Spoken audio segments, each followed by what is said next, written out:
আসসালামু আলাইকুম। Walton LED light presents ক্রিক টকে সকলকে আমন্ত্রণ। Rachin Rabindra, Mitchell Santner, Devon Conway তারা নিউজিল্যান্ডের হয়ে পাকিস্তানের সঙ্গে তাদের হোম সিরিজটা খেলছেন না, কারণ আইপিএলের কমিটমেন্ট তাদের আছে। এবং New Zealand cricket board being very honest and being very open, তারা সেটাকে কিন্তু অ্যালাউ করেছে। তারা চিন্তা করেছে ঠিক আছে, তাদের যে প্লেয়ারদের আইপিএলে কন্ট্রাক্ট রয়েছে, IPL top rated cricket league, এবং সেখানে ক্রিকেট খেললে সত্যিকারের অর্থে যে ওই ইন্টেন্সিভ ক্রিকেটটা আরও অনেক বেশি মাত্র হ্যাবিচুয়েটেড হওয়া যায়, তারা এই কাজটা করেছে যে এই তিনজন প্লেয়ারকে তারা ছেড়ে দিয়েছে। তারা বলেছে ঠিক আছে, তারা আইপিএলে কন্ট্রাক্টটা পরিপূর্ণ করুক। অন্যদিকে দেখা যাচ্ছে যে নিউজিল্যান্ডের যে বেস্ট 15 বা তারা যে স্কোয়াডটা ঘোষণা করেছে, সেই জায়গাটাতে নতুন কিছু ক্রিকেটারও কিন্তু নিয়মিতভাবে সুযোগ পাবেন, কিংবা এমন কিছু ক্রিকেটার আছেন যারা নিয়মিত বেস্ট 11-এর সুযোগ পাচ্ছেন না, তাদেরকেও একটা ঝালিয়ে নেওয়ার মতো একটা ব্যাপার। সো এটাই বর্তমান সময় একটু টপ রেটেড ক্রিকেট নেশন যারা, তারা কিন্তু এই জায়গাটা ফলো করছে, যেটা আমরা খুব ভালো মতো দেখতে পেয়েছি। ইন্ডিয়ার ক্ষেত্রে আমরা দেখি যে একটু খর্বশক্তির দলের এগেনস্টে ইন্ডিয়া কিন্তু তাদের আপকামিং প্লেয়ারদেরকে অনেক বেশি মাত্র এক্সপোজ করে, ইন্টারন্যাশনাল টেস্টটা দেয়।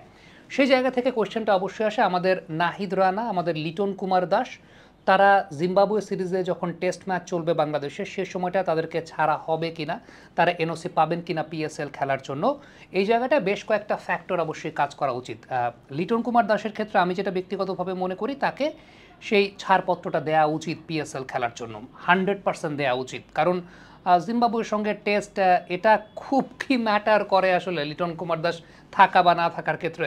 ইনফ্যাক্ট জিম্বাবুয়ের মতো টিমের এগেনস্টেই টেস্ট যখন হচ্ছে, ডেফিনেটলি আপনি তখন মাহিদুল ইসলাম অঙ্কনকে আরও মূল রেসপন্সিবিলিটির জায়গাটা দিতে পারেন, বা আপনি তখন শাহাদাত হোসেন দীপুর মতো ক্রিকেটাররাও একটা দায়িত্ব নিয়ে খেলার সুযোগের জায়গাটা পাবে, বা আপনি মাহিদুল অঙ্কনকেও সেই জায়গাটায় চিন্তা করতে পারেন। ইভেন অমিতকে আপনি ডেবু করে দিতে পারেন জিম্বাবুয়ের সঙ্গে।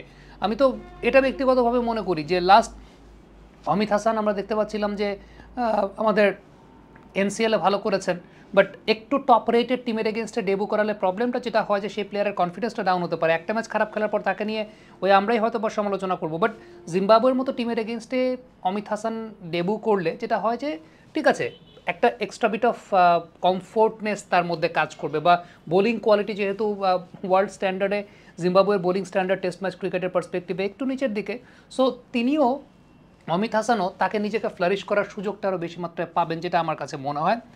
নাহিদ রানার ক্ষেত্রে আমি একটা বিষয় বলবো, সেটা হচ্ছে ওয়ার্কলোড ম্যানেজমেন্টের জায়গাটা একটু চিন্তা করা উচিত।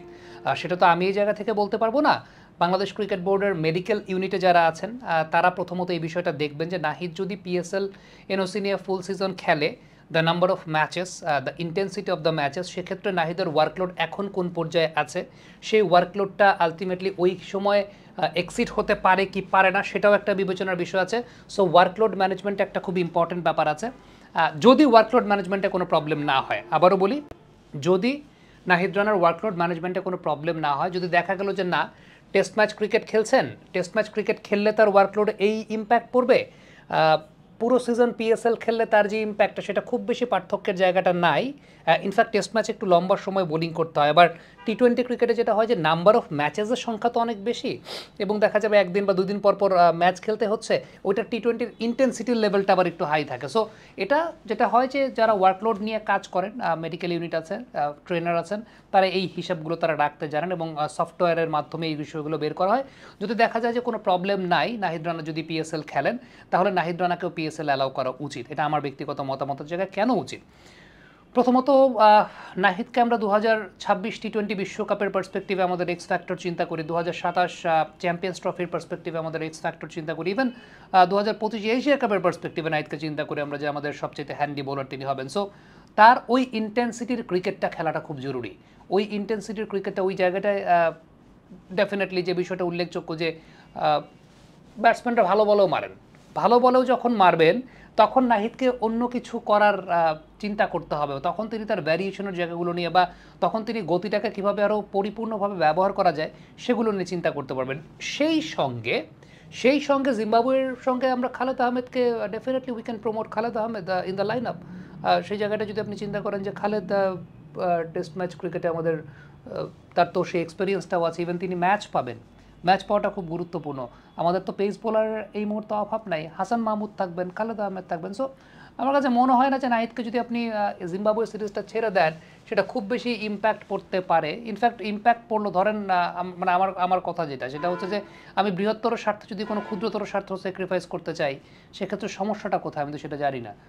ইন্ডিয়া ও জিম্বাবুয়ের সঙ্গে একটা টি-20 ম্যাচ হেরে গিয়েছিল মাঝখানে, আমরা গত বছর দেখতে পেয়েছিলাম শুভমান গিলকে ক্যাপ্টেন করে ইন্ডিয়া টিম পাঠিয়েছিল।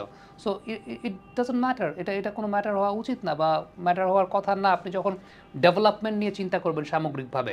সো সেটা আমার কাছে মনে হয় যে সেটা 100% উচিত। তবে তার আগে নাহিদের ওয়ার্কলোড ম্যানেজমেন্টটা খেয়াল রাখতে হবে যে লং একটা টুর্নামেন্ট খেললে নাহিদের ওয়ার্কলোডের উপর কোনো ইম্প্যাক্ট পড়তে পারে কিনা, কারণ পাকিস্তানে যখন যাবেন তারা নাহিদ রানার ওয়ার্কলোড ম্যানেজমেন্ট নিয়ে আসলে কাজ করবে না, ওই ওয়ার্কলোডটা নিয়ে আমাদেরই চিন্তা ভাবনা করতে হবে। সো এই বিবেচনাটা আমার কাছে মনে হয় যে করে দেন নাহিদকে সুযোগটা দেওয়া উচিত। কমেন্ট বক্সে আপনাদের